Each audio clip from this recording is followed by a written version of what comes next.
আসসালামু আলাইকুম। আজকে কিন্তু জুমাবার আপনার হয়তো স্মরণে আছে, কিন্তু আজকে যে নবীর জন্য দুরূদ পড়তে হবে এটা হয়তো শয়তান আপনাকে ভুলিয়ে দিয়েছে। তাই আমি আপনাকে স্মরণ করিয়ে দেব এমন একটা দুরূদ সম্পর্কে যেটা পড়লে নবীজি আপনাকে চিনে ফেলবেন।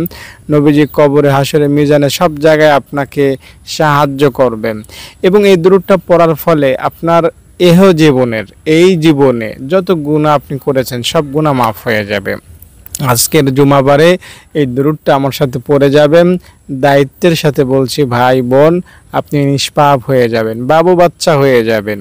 দর্শক, যারা আমল করবেন, যারা দুরূদ পড়বেন, যারা গুনাহ মাফের নিয়ত করেছেন, তারা অনুগ্রহ করে একটা লাইক দিয়ে কমেন্টে আমিন লিখে আমার কথাগুলো মনোযোগ সহকারে শুনবেন।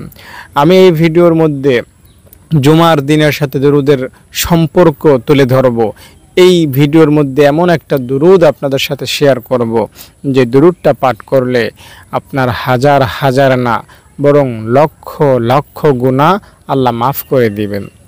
আপনি যে গুনাহ ইচ্ছায় করেছেন মাফ হবে। এমনকি এই দুরূদ পড়ার উসিলায় ইনশাআল্লাহ আগামী ভবিষ্যতে যে গুনাহগুলো আপনার দ্বারা হবে সেগুলোও মোচন হবে।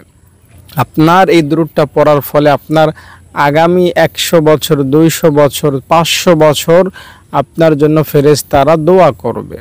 এটা এমন এক দুরূদ যেটা দিল থেকে, মন থেকে পাঠ করলে একটা মানুষ মাসুম বা পবিত্র হতে মোটেও সময় লাগে না। দর্শক, বিদ্যুতের তারে হাত দিলে যেমন খুব দ্রুত আপনাকে শক দেয়, কোনো বিলম্ব হয় না, ঠিক তেমনি দুরূদটা পাঠ করলে এর চাইতেও বেশি দ্রুত গতিতে আপনার গুনাহ মাফ হবে। আপনি আগুনে হাত ঢুকাইলেন, আজকে শুক্রবার যদি হাত ঢুকান শনিবার গিয়ে হাত পড়বে তা না। এখন যদি হাত ঢুকান আপনার হাত এখনই আগুন লেগে যাবে, আপনার ব্যথা অনুভূত হবে। ঠিক তেমনি আজকের এই দুরূদটা যে পড়বে সে শনিবার গিয়ে ক্ষমা পাবে বিষয়টা তা না, বরং আজকেই সে ক্ষমা পাবে। মজার কথা বলবো না শুধু, বা আপনাকে ছন্দে ছন্দে কথা শুনিয়ে আমি আপনাকে কাবু করার চেষ্টা করব না। জাস্ট একটা দুরূদ আপনাকে এখন বলে দেব। দুরূদটা মন থেকে, অন্তরের গহীন থেকে, ভেতর থেকে নবীকে স্মরণ করে পাঠ করবেন। ইনশাআল্লাহ আপনি নিষ্পাপ হয়ে যেতে পারবেন। আপনি যখন দুরূদ পড়েন তখন আল্লাহ তাআলা ফেরেশতাদেরকে নিয়ে আপনার জন্য গর্ব করেন। আল্লাহ তাআলা ফেরেশতাদের প্রধান জিবরাইলকে ডাকেন এবং বলেন, জিবরাইল, আমি এই বান্দাটাকে ভালোবাসি, কারণ ও আমার নবীর জন্য দুরূদ পড়েছে। আজকে শুক্রবার, আমার হাবিবের জন্য দুরূদটা পড়েছে, আমি খুশি হয়ে গিয়েছি। আমি তাই তাকে ভালোবাসতে শুরু করেছি, তার গুনাহ আমি মাফ করে দিয়েছি। আমি এখন চাই তুমিও আমার এই বান্দাটাকে ভালোবাসো। তো তখন জিবরাইল আলাইহিস সালাম ওই বান্দাটাকে ভালোবাসেন যাকে আল্লাহ মাফ করেছেন, আল্লাহ যাকে ভালোবাসেন। জিবরাইল যেহেতু ফেরেশতাদের রাজা, ফেরেশতাদের সর্দার, তাই ফেরেশতাদের উপর তার একটা প্রভাব আছে। তিনি সপ্তম আসমানের ফেরেশতাদেরকে ডেকে বলেন, এই ফেরেশতারা শোনো, আল্লাহ তাআলা এই বান্দাটাকে, এই বান্দিটিকে এই দুরূদটা পড়ার কারণে ভালোবাসতে শুরু করেছেন। তাই আমিও এই বান্দাটিকে এখন ভালোবাসতে শুরু করেছি। তাই আমি এটা চাই যে তোমরা যারা আছো তোমরাও এই বান্দা বা বান্দিটিকে ভালোবাসো। তখন জিবরাইলের কথা মতো সপ্তম আসমানে থাকা কোটি কোটি ফেরেশতা এই বান্দাকে ভালোবাসতে শুরু করে। সপ্তম আসমানের ফেরেশতারা ষষ্ঠ আসমানে থাকা ফেরেশতাদেরকে ডেকে বলে, এই ষষ্ঠ আসমানের ফেরেশতারা, জানো কি, জিবরাইল কিন্তু এই বান্দাটাকে ভালোবাসে, আমরাও ভালোবাসি, তাই তোমরাও এই বান্দাটাকে ভালোবাসতে শুরু করো। তখন ষষ্ঠ আসমানের ফেরেশতারা এই বান্দাটাকে ভালোবাসতে শুরু করে। ষষ্ঠ আসমানের ফেরেশতারা আবার বসে রয় না, তারা আবার পঞ্চম আসমানের ফেরেশতাদেরকে ডেকে বলে, জানো কি, ওইখানে হয়েছে কি, ওই বান্দা দেখো, ওই বান্দাটাকে দেখো, ওই বান্দাকে আল্লাহ ভালোবাসে, জিবরাইল সপ্তম আসমানের ফেরেশতারা ভালোবাসে এবং আমরা ষষ্ঠ আসমানের ফেরেশতারাও ভালোবাসি। এই কথা শুনে পঞ্চম আসমানের ফেরেশতারাও ওই বান্দাটাকে ভালোবাসতে শুরু করে। এবার পঞ্চম আসমানের ফেরেশতারা চতুর্থ আসমানের ফেরেশতাদেরকে কথাটা জানায়। চতুর্থ আসমানের ফেরেশতারা জানার পরে তারাও বলে, যেহেতু উপরের সব ফেরেশতারা এই বান্দাকে ভালোবাসে, আমরা বসে থাকবো কেন, আমরাও এই বান্দার জন্য এখন দোয়া করব, এই বান্দাকে এখন ভালোবাসবো। এভাবে তৃতীয় আসমানের ফেরেশতাদেরকে আবার চতুর্থ আসমানের ফেরেশতারা বলে, আমরা উপরে যারা আছি চতুর্থ, পঞ্চম, ষষ্ঠ, সপ্তম সবাই এই বান্দাকে ভালোবাসে, তাই তোমরাও ভালোবাসো। তৃতীয় আসমানের ফেরেশতা সাথে সাথে ওই বান্দাকে ভালোবাসতে শুরু করে। এভাবে দ্বিতীয় আসমানের ফেরেশতারা যখন খবর পায়, প্রথম আসমানের ফেরেশতারা যখন খবর পায়, তারাও এই বান্দাকে ভালোবাসতে শুরু করে, এই বান্দার জন্য দোয়া মাগফিরাত কামনা শুরু করে।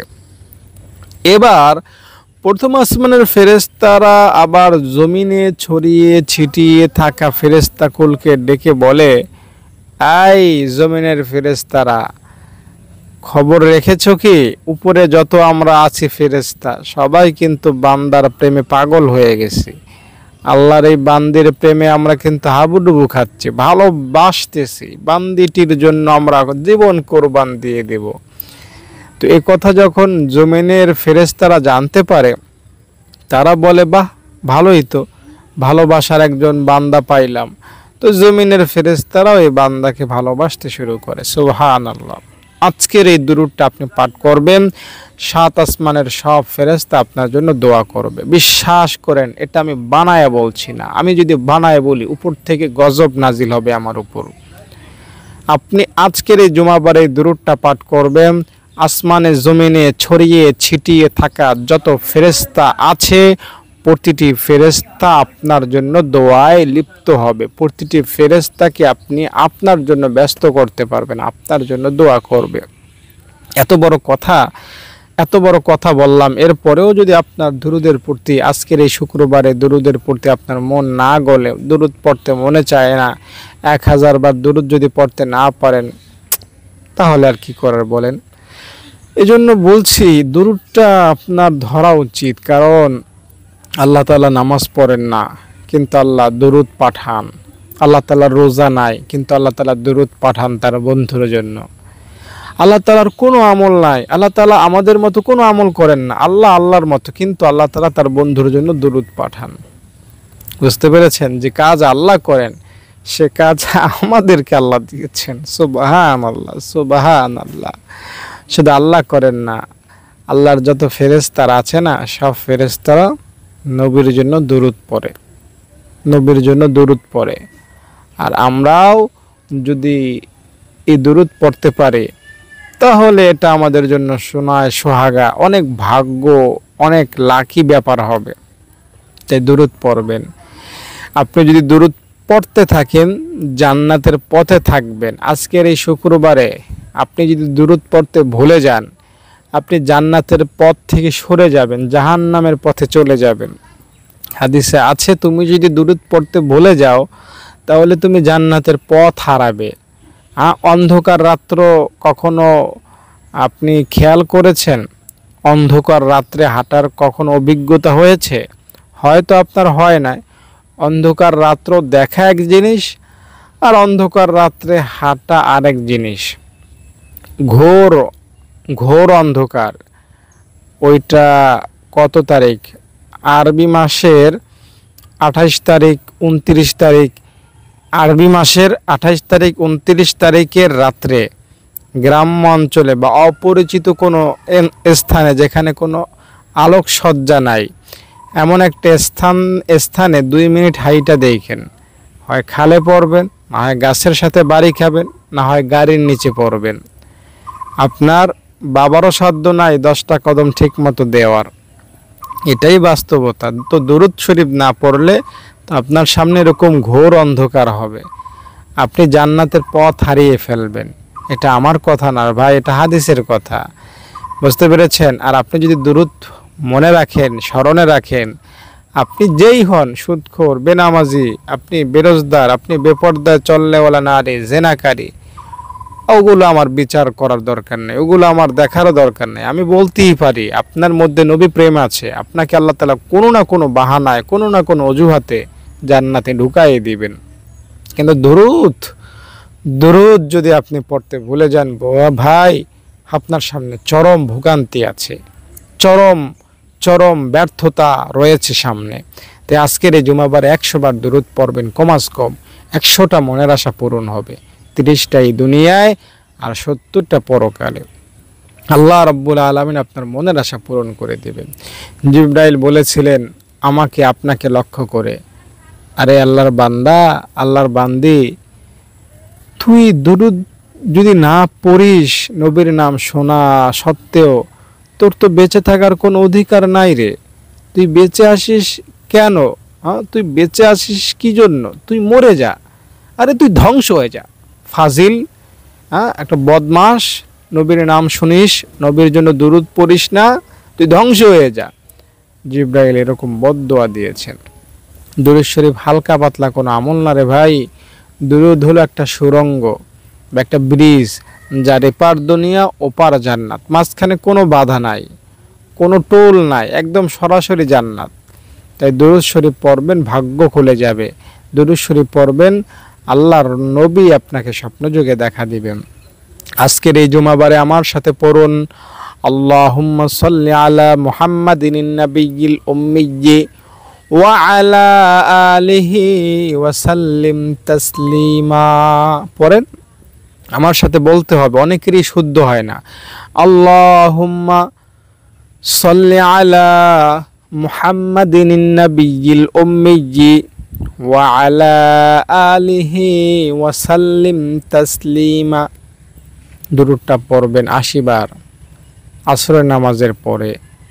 আপনার এই জীবনে যত গুনাহ আপনি করেছেন, গুনাহ মাফের আশায় দুরূদটা পড়বেন, সব গুনাহ খতম। এই দুরূদটা আপনি জুমাবারে যে কোনো সময় পড়তে পারবেন, সকালে, দুপুরে, বিকালে, রাতে, শুক্রবার, যে কোনো সময় দুরূদটা 80 বার পড়বেন, তাওবার নিয়তে, গুনাহ মাফের নিয়তে, ভালো হয়ে যাওয়ার নিয়তে। হয় নিয়ত করবেন যে আল্লাহ দুরূদটা পড়লাম, এরপরে আমি ভালো হয়ে যাব, দুরূদটা পড়লাম, আল্লাহ তুমি আমার গুনাহ মাফ করে দাও। তো এই রকমের আশা নিয়ে দুরূদটা যদি পড়তে পারেন, তাহলে আপনার গুনাহ আর থাকবে না। আর কোনো প্রকার নিয়ত টিয়ত ছাড়াই জুমার দিন আসরের নামাজের পরে যদি 80 বার কষ্ট করে দুরূদটা পড়তে পারেন, তাহলে আপনার 80 বছরের ছোট ছোট গুনাহ মাফ হবে এবং 80 বছর নামাজ রোজা করার সওয়াব হবে। আর আপনি যদি গুনাহ মাফের আশায়, তাওবার আশায়, ক্ষমা পাওয়ার আশায় পড়েন, তাহলে আপনার কোনো গুনাহ আর বাকি থাকবে না। তো এই জুমাবারে, আজকের এই শুক্রবার, মহানবীকে স্মরণ করে দিল থেকেই দুরূদটা পাঠ করেন, নবীজির সাথে আপনার একটা সম্পর্ক হয়ে যাবে। দর্শক, আল্লাহ তাআলার নবীর সাথে সম্পর্ক গড়ার একমাত্র উপায় হলো দুরূদ শরীফ। যদি আপনি দুরূদ শরীফ পাঠ করেন, তো আসমান থেকে আল্লাহ একজন ফেরেশতা পাঠায়া দেন, এই ফেরেশতা যা, আমার বান্দা আমার হাবিবের জন্য দুরূদ পড়েছে, দুরূদটা ভালোভাবে প্যাকেটিং কর, ভালোভাবে ধরে রাখ। হ্যাঁ, দুরূদ শরীফ কেমন যেন একটা জিন্দা আমল। তো আপনি যখন দুরূদটা পড়েন, আসমান থেকে দৌড়ায় এক ফেরেশতা আসে, আপনার দুরূদটা ভালোভাবে প্যাকেটিং করে, প্যাকেটের উপরে কেমন যেন লিখে যে দুরূদটা পড়েছে আব্দুল আজিজ, তার বাবার নাম এই, তার গ্রাম এই, তার ঠিকানা এই, তার বয়স এই, তার এই জাতীয় কথাবার্তা লিখে সিল ছাপ্পর মেরে নবীজির কাছে নিয়ে যায়। ইয়া রাসূলুল্লাহ, এই নেন দুরূদ। কে পাঠিয়েছে? ইয়া রাসূলুল্লাহ, আপনার ওই উম্মত, ওই যে গত শুক্রবারও পড়েছিল, আপনাকে ছাড়াও ঘুমাইতে পারে না, দুরূদ পড়া ছাড়া ওর কাজ শুরুও করতে পারে না। ও ঠিক আছে, ও তো আমার পাগল, তুমি দুরূদটা আমার কাছে দিয়ে যাও। নবীজি সাল্লাল্লাহু আলাইহি সাল্লাম আপনার পরিচয় তখনই জেনে যান।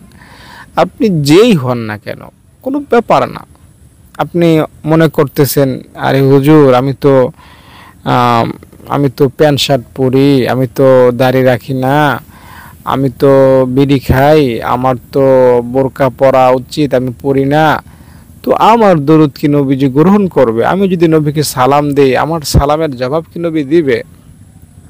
ভাই শোনেন, সন্তান যতই অপরাধ করুক না কেন, মা বাবা সন্তানকে ফেলে দিতে পারে না। বুঝতে পেরেছেন?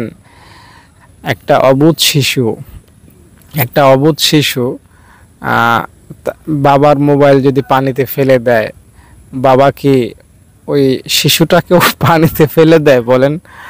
ফেলে দেয় না। হয়তো বড় জোরে দুই একটা ধমক দেয়, হ্যাঁ এটা কি করলি, ঠিক না?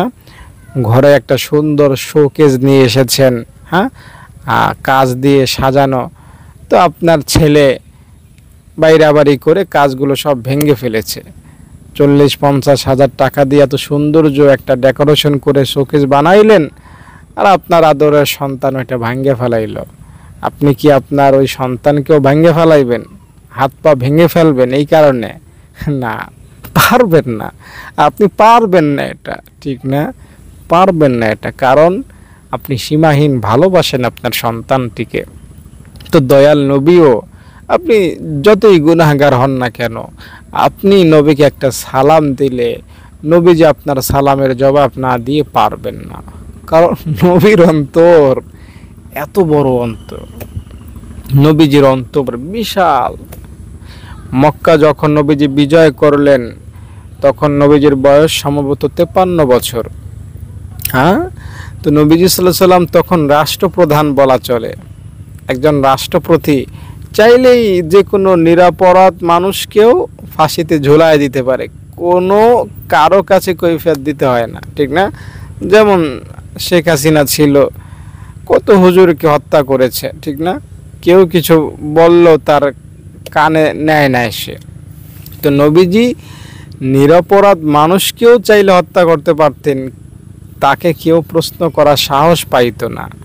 কিন্তু তিনি নিরপরাধ মানুষকে কষ্ট দেওয়া তো দূরের কথা, যে নবীজির জানের দুশ্মন, হ্যাঁ, নবীজির গায়ে থুতু নিক্ষেপ করেছে, নবীজির আপন মানুষদের হত্যা করেছে, এমন পাপী লোকদেরকেও নবীজি বলেছেন, যাও তোমাদেরকে ক্ষমা করে দিলাম, যাও যাও ক্ষমা করে দিলাম।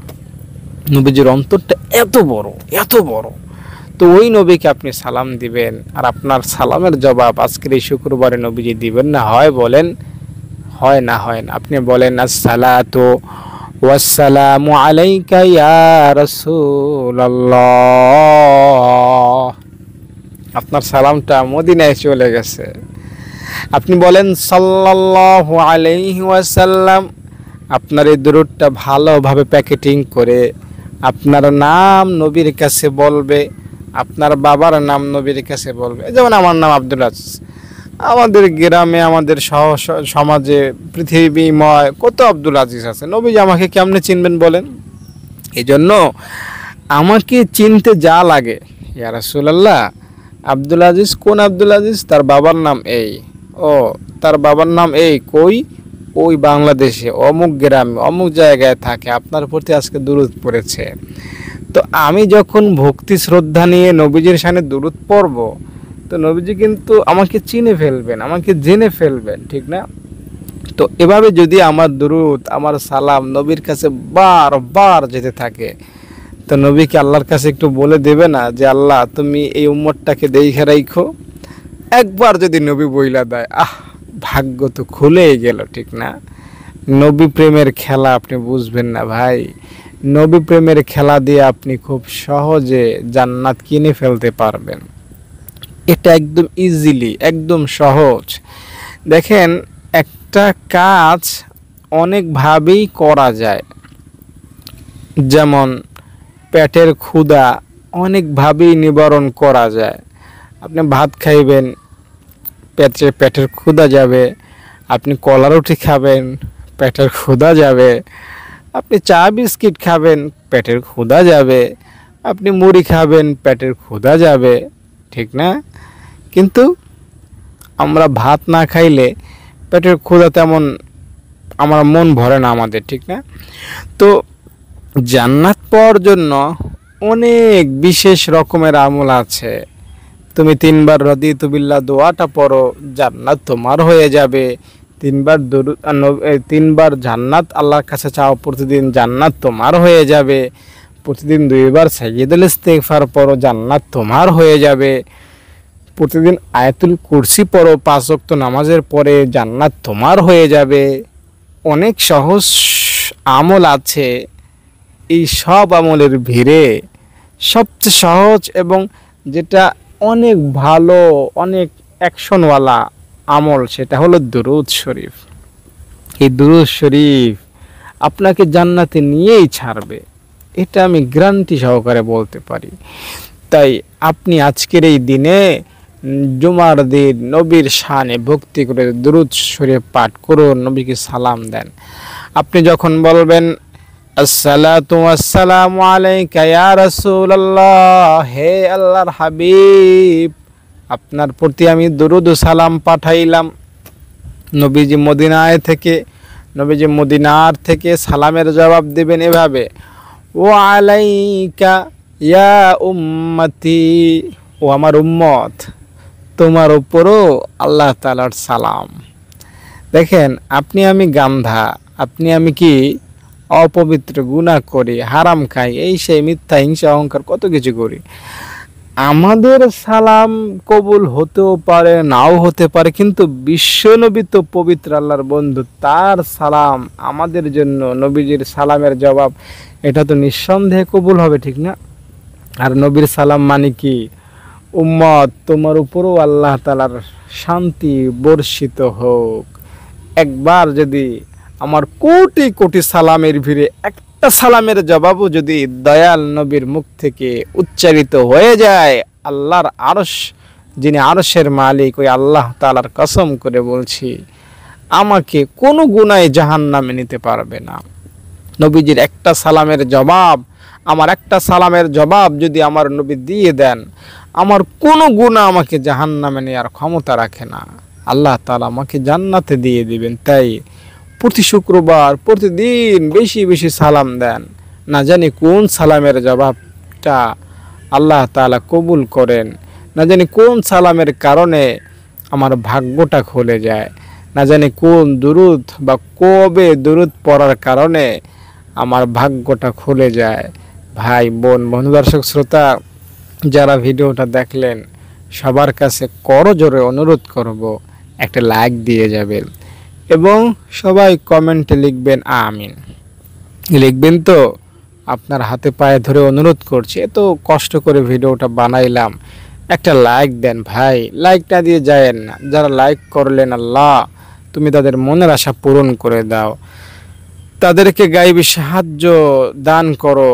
তুমি যারা লাইক করলো, আমিন লিখলো, তাদেরকে তুমি একা রাখো না আল্লাহ, তাদের সঙ্গী তুমি হয়ে যাও। মদিনার নবীকে স্বপ্ন যুগে দেখার তৌফিক তাদেরকে দাও, আমিন। দর্শক, আমার মাদ্রাসায় যদি আপনারা দান করতে চান, অবশ্যই আমাকে ফোন করবেন। এখানে এতিম অসহায় ছাত্রীরা বিনা পয়সায় পড়ে। ছাত্রীরা, তোমাদের হাতে কি তোমরা কোরআন শরীফ পড়তে পারো? তোমরা কোরআন কোথায় শিখেছো? এই মাদ্রাসায় পড়তে কোনো টাকা দিতে হয়? আসসালামু আলাইকুম দর্শক, আমি আব্দুল আজিজ, এরা আমার ছাত্রী। ছোটরা বলো আমিন, সবাই বলো আমিন। আল্লাহ তাআলা তার গুনাহ মাফ করে দেন, তাকে সুখে রাখেন, নিরাপদে রাখেন, সুস্থতা রাখেন, সম্পদে রাখেন, সম্মানে রাখেন, সবাই বলো আমিন। মৃত্যু পর্যন্ত যাতে তিনি মাদ্রাসা, মসজিদ, এতিমখানায়, গরিব অসহায় বিধবাদের পাশে থাকতে পারেন, সবাই বলো আমিন। তার অন্তরে আল্লাহ তাআলা ইসলামের মায়া মহব্বত, কোরআনের মায়া মহব্বত ঢুকিয়ে দেন, সবাই বলো আমিন।